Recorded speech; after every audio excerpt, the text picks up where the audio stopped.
ఇచ్చింది. కాకపోతే 29వ తారీఖున పోలీసుల ఎదుట హాజరు కావాలని చెప్పిన నేపథ్యంలో నిన్న తమ్మినేని సీతారాం పోలీసుల ముందు హాజరయ్యారు. అయితే విచిత్రం ఏంటో తెలియదు కానీ ఇటీవల వైసీపీ నేతలు ఎవరు అరెస్ట్ అయినా కానీ వాళ్ళు చెప్పే మాట ఏంటో తెలుసా? తెలియదు, గుర్తులేదు, మర్చిపోయా. సేమ్ డైలాగ్ని, అంటే బహుశా వాళ్ళ మొత్తానికి ఒకే డైలాగ్ ఇచ్చుంటారు. నిన్న సేమ్ డైలాగ్ని తమ్మినేని సీతారాం కూడా చెప్పడం జరిగింది. ఇంతకీ ఈయన తెలియదు, గుర్తులేదు అంత దేని గురించో తెలియదా, మర్చిపోయానని దేని గురించో తెలుసా? మీ కుమారుడు ఎక్కడ దాక్కున్నాడు అని అడిగితే వాళ్ళ కుమారుడు ఎక్కడున్నాడో తమ్మినేని సీతారాంకి తెలియదంట. పారిపోయేటప్పుడు మాత్రం ఫ్యామిలీ అంతా కలిసి పారిపోయారు, కానీ ఇప్పుడు మాత్రం తమ్మినేని సీతారాం కుమారుడు ఎక్కడున్నాడు అనేది తమ్మినేని సీతారాంకు మాత్రం తెలియదంట. మరి ఈ నిన్నటిదాకా ఈయన కోర్టు రక్షణ వచ్చే వరకు ఈయన కూడా కనపడలా. అందరూ కలిసి ఎక్కడ దాక్కున్నారో చెబితే అక్కడ తమ్మినేని సీతారాం కొడుకు ఉన్నాడో లేదో వెళ్ళి వెతికేవాళ్ళు. సో వాస్తవానికి తెలుసు తమ్మినేని సీతారాంకి వాళ్ళ కొడుకు ఎక్కడ ఉన్నాడో తెలుసు. కాకపోతే మళ్ళీ కోర్టు నుంచి ఏదైనా రక్షణ కోసం ప్రయత్నం చేయటమా, లేదా పైకోర్టు సుప్రీంకోర్టుకి ఏమైనా వెళ్లే ఆలోచన చేయటమో ఏదో ఉంది మొత్తానికి. సో అప్పటి వరకు దొరకకుండా ఉంటే, అరెస్ట్ చేయకుండా తప్పించుకోగలిగితే కోర్టులో రక్షణ వచ్చిన తర్వాత ఎలాగా నన్ను అరెస్టు చేయరు కదా అనేది వాళ్ళ ఉద్దేశం అయి ఉంటుంది. ఆ కోణంలో విచిత్రం ఏంటంటే నిన్న వాస్తవానికి కోర్టు షరతులతో కూడిన మధ్యంతర బెయిల్ ఇచ్చింది. మధ్యంతర బెయిల్ మీన్స్ ముందస్తు అరెస్టు చేయొద్దని చెప్పి వాళ్ళకు ఒక రక్షణ ఇచ్చింది. కానీ పోలీసులు నన్ను అడిగారు, ఈయనకి రక్షణ ఇచ్చిన తర్వాత ఆ కేసు గురించి మాట్లాడకూడదు, కోర్టు షరతులు పెట్టిన తర్వాత కేసు గురించి మాట్లాడకూడదు. కానీ ఈయన సోషల్ మీడియాలో ఒక వీడియోని విడుదల చేశాడు. ఏమని?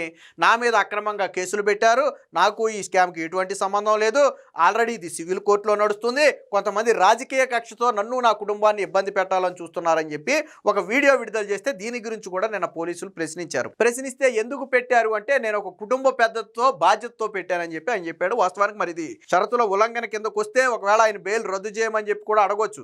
ఎందుకంటే ఒక కేసు గురించి మాట్లాడొద్దున్న తర్వాత ఖచ్చితంగా దాని గురించి మాట్లాడితే అది తీవ్ర నేరంగా కూడా మారుతుంది. మరి పోలీసులు ఎలాంటి యాక్షన్ తీసుకుంటారో మనకు తెలియదు. ఇకపోతే నిన్న కొన్ని ఆసక్తికర విషయాలు చెప్పాడు.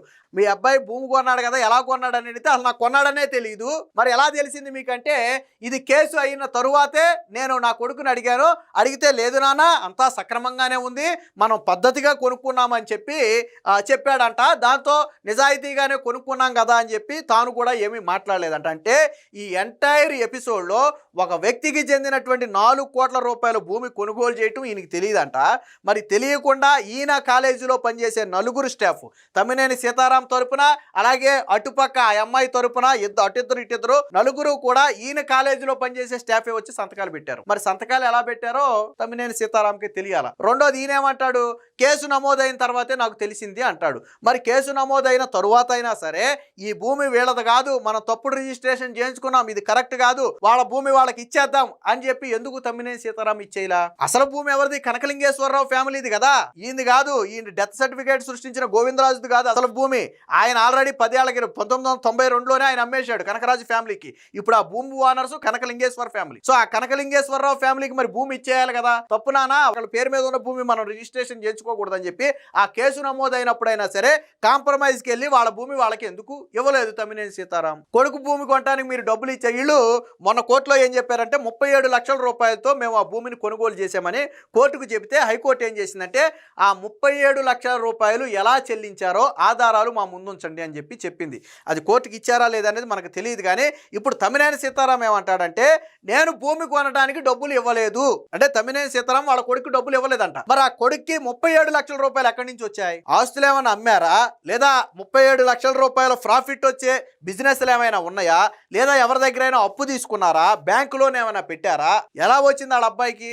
వాళ్ళ అబ్బాయి 37 లక్షల రూపాయలు పెట్టి ఒక భూమి కొంటే కన్న తండ్రికి తెలియకుండా ఉంటుందా? వాస్తవానికి దాని మార్కెట్ విలువ 4 కోట్ల రూపాయలు, 37 లక్షలు కాదు. వీళ్ళు 37 లక్షలు కొన్నామని చెప్పారు. బహుశా ఆ రిజిస్ట్రేషన్ డాక్యుమెంట్ లో 37 లక్షలు అని రాసి ఉంటారు కాబట్టి ఆ అమౌంట్ వీళ్ళు చెప్పారు. ఇక్కడ మిస్ మ్యాచ్ అవ్వకుండా ఉండటం కోసం చెప్పారు వీళ్ళు. కానీ సొంత ఇంట్లో సొంత కొడుకు భూమి కొంటే సొంత కాలేజీ స్టాఫ్ వెళ్ళి సంతకాలు పెడితే తెలియకుండా ఉంటుందా తమ్మినేని సీతారాంకి? సో నిన్న చెప్పిన మాట అదే. ఈ ఇటీవల వైసీపీ నాయకులు తెలియదు గుర్తులేదు మీకు లెక్కర్ స్కామ్ లో చెవిరెడ్డి భాస్కర్ రెడ్డి అదే మాట చెప్పాడు, మిథున్ రెడ్డి అదే మాట చెప్పాడు, గతంలో విచారణలో విజయసాయి రెడ్డి అదే మాట చెప్పాడు, ఇప్పుడు తమ్మినేని సీతారాము అదే చెప్తున్నాడు. అంటే వీళ్ళందరికీ సేమ్ డైలాగ్. రాజు కసిరెడ్డి అదే డైలాగ్ చెప్పాడు అప్పట్లో. అంటే వీళ్ళంతా చెప్పే డైలాగ్ ఒకటే, తెలియదు, గుర్తులేదు, మర్చిపోయా. ఆ 3 ముక్కలే. వీళ్ళే కాదు, వివేకానంద రెడ్డి హత్య కేసులో కూడా వాళ్ళు అయ్యే చెప్పారంట. అవినాష్ రెడ్డి కావచ్చు, భాస్కర్ రెడ్డి కావచ్చు, తెలియదు, గుర్తులేదు, మర్చిపోయా. ఇయే వాళ్ళు చెప్పిన మాటలన్నీ ఇయే. సో అదే డైలాగ్ ని నిన్న తమ్మినేని సీతారాం కూడా చెప్పాడు. దీనికి సంబంధించినటువంటి న్యూస్ కూడా కూడా ఒకటి వచ్చింది, ఒకసారి చూద్దాం. తెలియదు భూ కబ్జా కుమారుడి జాడపై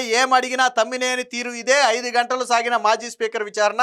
బట్ 5 గంటల్లో ఎక్కడా కూడా ఆయన విచారణకు సహకరించలేదన్నట్టయితే తెలుస్తుంది. సో తెలియదు భూ కబ్జా వ్యవహారంలో పోలీసులు ఏ ప్రశ్న వేసినా మాజీ స్పీకర్ తమ్మినేని సీతారాం జవాబు మాత్రం ఇదే. బ్రతుకున్న వ్యక్తిని రికార్డుల్లో చంపేసి కుమారుడు చిరంజీవి నాగ్ పేరుతో 4 కోట్ల విలువైన భూమిని రిజిస్ట్రేషన్ చేయించిన కేసులో సీతారాం బుధవారం అయితే పోలీసుల ముందు హాజరయ్యారు. ఈ కేసులో సీతారాము ఆయన భార్యకు ఆల్రెడీ షరతులతో కూడిన బెయిల్ ఇచ్చింది, మనందరికీ తెలిసిందే.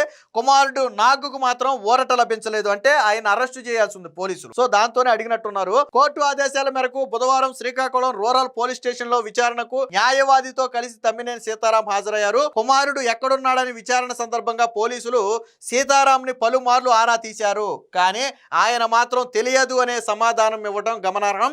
5 గంటలకు పైగా విచారించిన ఆయన నుంచి ఏమీ రాబెట్టలేకపోయినట్లుగా ఆ సమాచారం. ఫ్యామిలీ మొన్న గత సోమవారం కాకుండా కింద సోమవారం నాడు ఫ్యామిలీ తెల్లవారుజామును పారిపోయారు. అందులో తమ్మినేని సీతారాము కొడుకు, భార్య, కోడలు కూడా ఉందేమో మనకు తెలియదు. సో వీళ్ళంతా కలిసి పారిపోయారు. పారిపోయేటప్పుడు మరి బయటకు వచ్చేటప్పుడు మాత్రం తమ్మినేని సీతారాము వాళ్ళ భార్య మాత్రమే ఎందుకు వచ్చారు, ఎలా వచ్చారు, ఎందుకు వచ్చారు అనే దానికి రీజన్ ఉంది. ఎందుకంటే కోర్టు నుంచి రక్షణ వచ్చింది కాబట్టి ధైర్యంగా బయటకు వచ్చారు. అరెస్టు చేయరు అనే ధైర్యంతో బయటకు వచ్చారు. మరి ఈ ముగ్గురుతో వీళ్ళతో కలిసి పారిపోయినటువంటి కొడుకు ఎక్కడ ఉన్నాడో మాత్రం తమ్మినేని సీతారాంకి తెలియదండి. అంటే నమ్మశక్యంగా ఉందా? బేసిక్ గా ముగ్గురు నలుగురు కలిసి పారిపోయారు, అందులో వీళ్ళకి రక్షణ వచ్చింది కాబట్టి వీళ్ళు బయటకు వచ్చారు. కానీ కొడుకు ఎక్కడ ఉన్నాడో మాత్రం వీళ్ళకి తెలియదు అంట. అందుకే ఈ స్టేట్ లో ఉన్నాడా, పక్క స్టేట్ కి ఎక్కడైనా పారిపోయాడా, లేకపోతే హైదరాబాద్ లాంటి ప్రాంతాలకు పారిపోయాడా అనేది కూడా ప్రస్తుతానికి తెలియదు. సరే పోలీసులు వాళ్ళ గాలింపు వాళ్ళు చేస్తున్నారు అనుకుంటే అది వేరే విషయం. కానీ తమ్మినేని సీతారాం నిజంగానే నీ కొడుకు ఏం సంబంధం లేదు అనుకుందాం, నువ్వు చెప్పిందే కరెక్ట్ అనుకుందాం, నిస్వార్థంతోనే భూమిని కొన్నారు అనుకుందాం.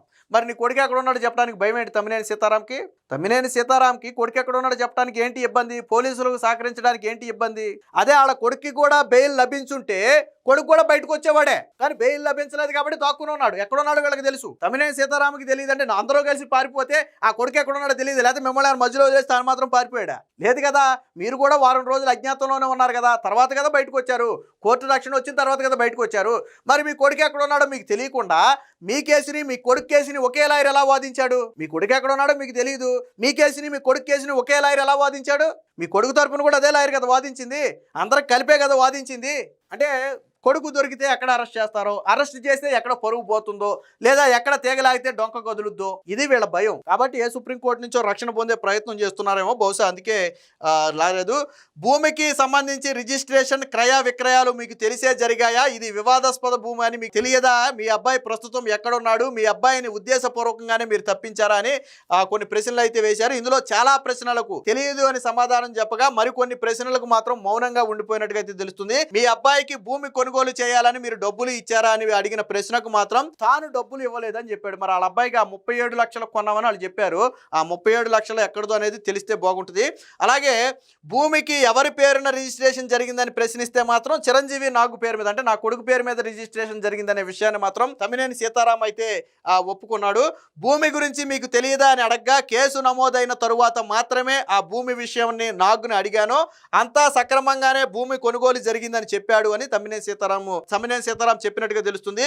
మీకు షరతులతో కూడా బెయిల్ ఇచ్చారు కదా, మరి మీరు ఒక వీడియో ఎందుకు బయటికి రిలీజ్ చేశారని పోలీసులు అడిగితే మాత్రం నేను కుటుంబ పెద్దగా ప్రజలకు ప్రజా జీవితంలో ఉన్నాను కాబట్టి ప్రజలకు ఒక వివరణ ఇవ్వాలని నేను వీడియో విడుదల చేశాను తప్ప, అంతే తప్ప అందులో ఏమీ లేదని చెప్తే ఒక 5 గంటల పాటు విచారించిన తర్వాత మళ్ళీ తదుపరి విచారణకు ఎప్పుడు రావాలో మేము చెప్తాము, అప్పుడు మీరు ఖచ్చితంగా రావాలి అని చెప్పి పోలీసులు అయితే చెప్పి పంపడం జరిగింది. అంటే ఒక కేసులో ఇరుక్కున్నారు, అందరూ కలిసి పారిపోయారు, కానీ కొడుకు ఎక్కడ ఉన్నాడో మాత్రం తెలియదంట. ఇలాంటి వ్యక్తులు స్పీకర్గా పనిచేశారు. ఈయన రాష్ట్రంలోనే దేవాలయంగా చెప్పుకునే అసెంబ్లీకి స్పీకర్గా చేసిన వ్యక్తి. వీళ్ళు కబ్జా చేసి ఇప్పుడు పారిపోవడమే కాకుండా తిరిగి మళ్ళీ ఇప్పుడు ఎక్కడున్నారు నీ కొడుకు ఎక్కడ ఉన్నాడని